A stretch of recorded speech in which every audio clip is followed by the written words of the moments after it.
Una buena noticia es hablar sobre las bajas de tensión, las altas de tensión,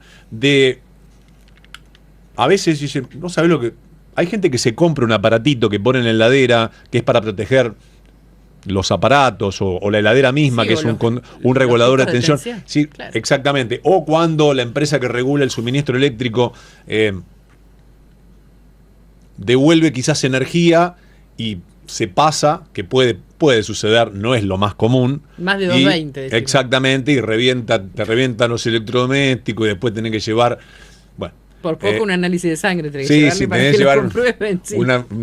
Tenés que llevar una cubetera que preste declaración. No, por lo general, si tenés las cosas aseguradas y más o menos se registró en aquel momento, hay una devolución, hay que decir las cosas también, y hay un atendimiento, se atiende cada situación. Pero para evitar todo esto y para saber si tengo sobrecargado mi sistema de tensión en la casa o cómo hacerlo o a quién llamar, nosotros ya llamamos al nuestro. Vamos a hablar con el ingeniero electricista y profesor de la Cátedra de Transmisión y Distribución de la Energía del Departamento de Ingeniería Eléctrica y Computadoras de la UNS. Todo esto, el señor Guillermo Alonso. Guillermo, buenas tardes, ¿cómo le va? Sebastián Shapiro lo saluda aquí en Duplex. Bueno, buenas tardes. Sin tensiones, Guillermo, tranquilo. Sin tensiones. Sí. No nos vamos a poner eléctrico el día 29, le voy a pedir por favor, ¿no? Tranquilo, bueno, como un pescado, ¿todo bien? Al involucrarme ya se pusieron eléctricos. Es verdad. Con Guillermo podemos hablar de dos cosas, de lo positivo y lo negativo, ¿no? Hablando del eléctrico. Totalmente. Pero mirá que la corriente es alterna, esta sí. Así que lo mejor que nos puede pasar es que no se nos pelen los cables. Claro. Lo mejor que nos puede pasar es que no se nos pelen los cables. Qué bárbaro. Bueno, Guillermo, sí. ¿Cómo anda la electricidad en el barrio, en el suyo? No sé dónde vive, no me diga, pero ¿cómo está el tema? No, mire, en mi barrio, ese típico, digamos, de Bahía Blanca en la periferia, que tiene tasas de falla típicas de estas zonas, digamos. Los días de grandes vientos superan los valores de diseño de las líneas. Obviamente, si se corta alguna línea, hay algún apagón generalizado, o que nuestra ciudad sufre hoy con los cambios climáticos, velocidades de viento por encima de las de diseño, o las sobretemperaturas también asociadas al cambio climático, que están empezando a aparecer escalas de temperaturas térmicas por encima del diseño, de los niveles de diseño de los equipos. Ahí está. Entonces, acá quiero hacer un stop, perdón, Guillermo. Acá quiero hacer un stop importante porque esto es central lo que está diciendo. Para que la gente sepa qué es la escala normal de diseño de un tendido eléctrico, por qué a veces esos vientos, independientemente de que se corte un cable, puede provocar una falla en la tensión, y también las altas temperaturas, cuando dicen debe haber reventado un transformador o no sé por qué se calentó tanto o hay tanta temperatura que hay mucho aire acondicionado prendido, no alcanza el tendido como está y así se produce lo que se produce. ¿Nos explica eso, el diseño de tendido? Sí, bien, a ver, voy a intentar de simplificar un poco y cuáles son las cuestiones relevantes de diseño y que si son excedidas puede afectar la calidad del suministro eléctrico, que en definitiva esto es lo que tenemos que debatir. Las redes eléctricas, cuando se diseñan para tener una capacidad asociada a dos cuestiones fundamentales. Una es lo que se denomina el perfil de tensión, es decir, que el voltaje que te llegue a tu casa, a tu domicilio, sea el adecuado, esté en una banda de tolerancia adecuada. Los 220 volts que estás acostumbrado, que la gente está acostumbrada a escuchar de la red, que a veces está un poco alta, un poco baja, en realidad tiene una banda de funcionamiento que va cambiando. El valor que vos tenés en tu domicilio va cambiando instante a instante en función de cómo va cambiando el consumo eléctrico, la demanda eléctrica. Pero todos los dispositivos de regulación de tensión del sistema eléctrico, no solo de la distribución, sino del transporte y la generación, tienden a mantener los voltajes dentro de las bandas de tolerancia. Ahora, ¿cuándo se pueden salir? Se pueden salir cuando hay un exceso de consumo. Si hay un exceso de consumo por encima del de diseño, cae la tensión. La tensión cae, el voltaje cae, cuando hay un exceso de demanda. Entonces, si la tensión cae mucho, para que tengan una idea numérica, un motor de una heladera sufre si la tensión cae, porque como tiene que mantener la potencia mecánica para enfriar, aumenta la corriente, los electrones que circulan. Entonces hay una sobrecarga eléctrica de corriente y eso hace que la tensión, el voltaje, se deprima aún más, caiga aún más. Esas caídas de tensión, si caen en el 20% más, puede, y uno no tiene las protecciones de sobrecarga adecuadas, puede romper el motor de la heladera por subtensión, por baja tensión. Pero en realidad es que al bajar la tensión y tratar de mantener la potencia mecánica de enfriamiento, aumenta el flujo de electrones y eso genera una sobrecarga de corriente eléctrica. Los amperes, para los que conocen algo del tema eléctrico, aumentan y eso puede producir una falla, un apagón en su domicilio, digamos, por baja tensión, por haber baja tensión. Eso es respecto a la baja tensión a nivel domiciliario. ¿Y cómo podemos, Guillermo, no sé si evitar sobrecargas o proteger nuestros artefactos? Bueno, en protecciones hoy día hay disponibles en el mercado protecciones de subtensión y sobretensión. Ahora que hablé de la subtensión, una casa no puede estar soportando una subtensión por encima de caída de tensión del 20%, o sea que la tensión quede en el 80%. Bueno, orden de magnitud, ¿no? Aproximadamente. Entonces hay protectores de subtensión, que cuando la tensión se deprime por un cierto tiempo, nos desconectan, nos apagan, nos desconectan el electrodoméstico, si lo tiene conectado un electrodoméstico puntual, o desconecta totalmente la vivienda en el tablero principal. Entonces, eso nos protege de las subtensiones. Es preferible estar con un apagón que cuando teníamos lámpara incandescente lo notábamos que se veía la luz baja, la luz menor intensidad luminosa. Ahora eso no lo notamos porque las luces con la electrónica tienen más tolerancia a las bajones de tensión, entonces se mantienen prendidas.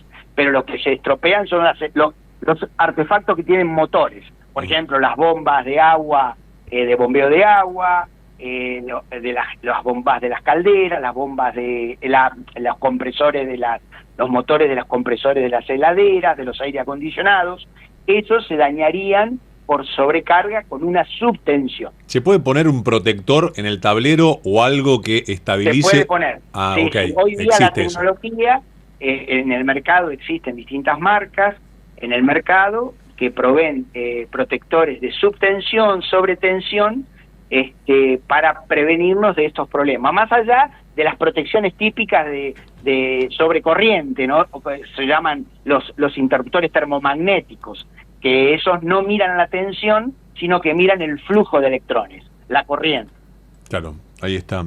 ¿Algún otro tip importante que crea necesario para quien está escuchando, proteja lo suyo o tenga en cuenta a la hora de mirar si tengo bien diseñado el equilibrio de tensión en mi casa? Porque uno va agregando cosas. Bueno, yo, ¿qué recomiendo? Sí. Cuando uno tiene dudas, que ve que le hace ruido la heladera raro porque le cuesta arrancar al motor del compresor, eso es una causa típica de baja tensión, o una bomba de agua, si uno tiene un pozo de bombeo de agua para riego, o alguna bomba que tenga asociada y uno ve que le cuesta arrancar, esas son características propias. Es consultar siempre a un técnico matriculado que lo asista, que vaya con un instrumento y le pueda medir, y que le pueda hacer pruebas y le dé las recomendaciones apropiadas de qué uno puede agregar a su tablero para proteger o el dispositivo que le preocupa o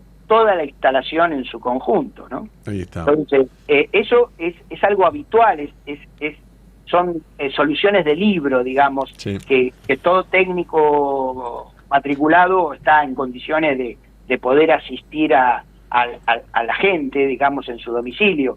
Por eso yo siempre digo, no hay que dejar de consultar y también hacer reclamos, es decir, al distribuidor, cuando uno tiene observa que puede tener problemas de sobretensión o de subtensión.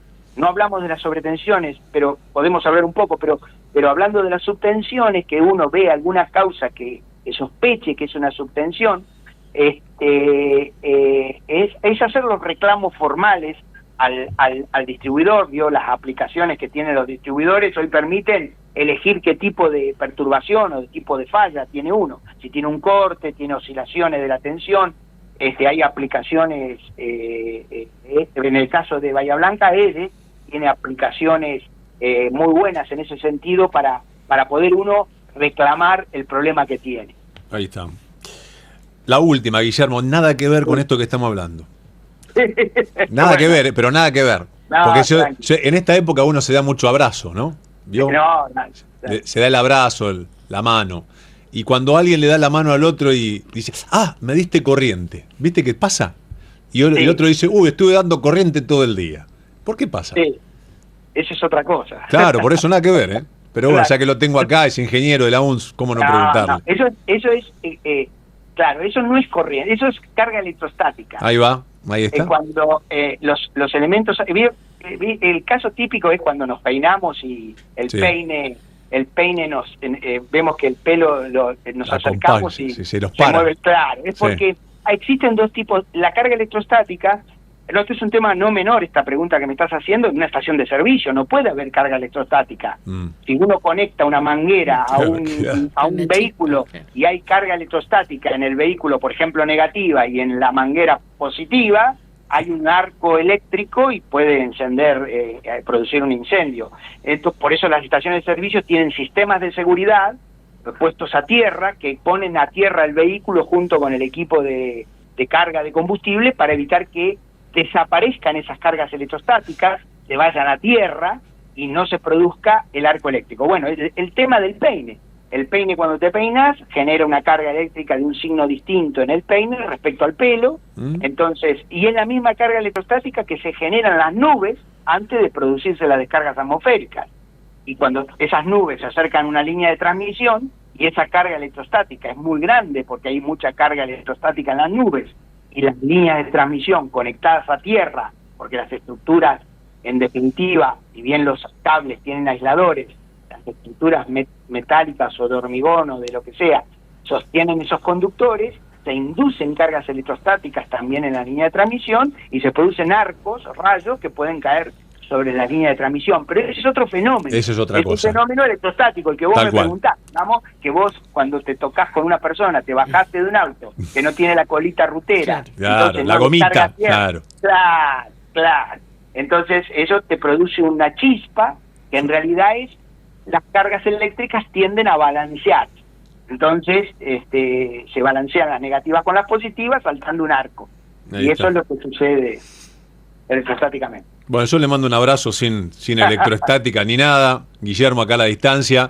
Le agradezco infinitamente que me haya atendido, que nos haya atendido a toda la audiencia también, que seguramente despejó un montón de dudas que tienen que ver por qué pasa lo que pasa, cómo está diseñado a veces el sistema eléctrico y un montón de cosas súper útiles que acaba de mencionar. Guillermo, le deseo que tenga un excelente 2026, que los electrones y los protones sean de la mejor forma en este 2026 que comienza. Y lo que tiene que haber es mucha inversión para que mejoren la calidad de los ni hablar. Eso en todo sentido, inversión en todo sentido. Eso es otro tema, déjelo ahí. Tengamos una buena onda eléctrica para terminar, ¿qué le parece? Dale, la gente ya sabe lo que tiene que hacer, que no lo haga después. Es otra cosa. Es electricidad de otro costal. Muy bien, bueno. Un abrazo grande, un abrazo grande. Un gusto a usted. Guillermo Alonso, ingeniero electricista, profesor de la Cátedra de Transmisión y Distribución de la Energía del Departamento de Ingeniería Eléctrica y Computadoras de la UNS.